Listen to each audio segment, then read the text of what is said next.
ଆପଣମାନେ କେମିତି ଅଛନ୍ତି ସମସ୍ତେ? ମୁଁ ଆଶା କରୁଛି ଆପଣମାନେ ସମସ୍ତେ ବହୁତ ଖୁସିରେ ଥିବେ।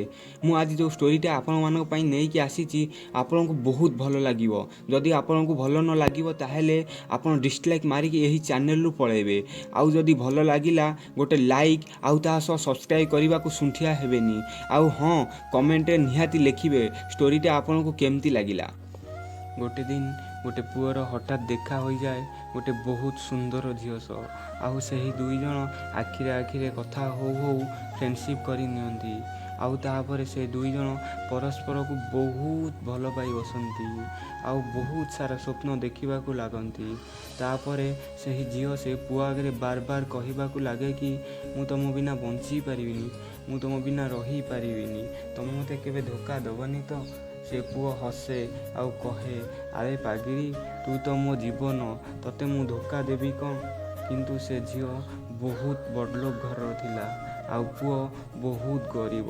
ତାଙ୍କର ଲଭ୍ ଷ୍ଟୋରି ବହୁତ ଦିନ ଚାଲିଲା।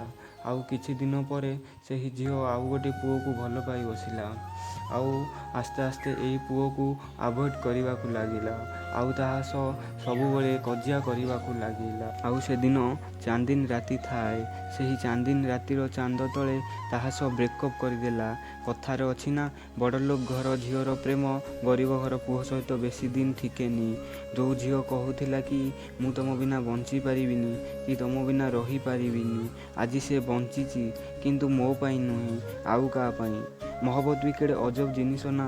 ଦୁନିଆରେ ଖେଳିବା ପାଇଁ ବହୁତ ଜିନିଷ ଥାଏ କିନ୍ତୁ ସେ ହୃଦୟ ସହିତ ଖେଳିଥାଏ।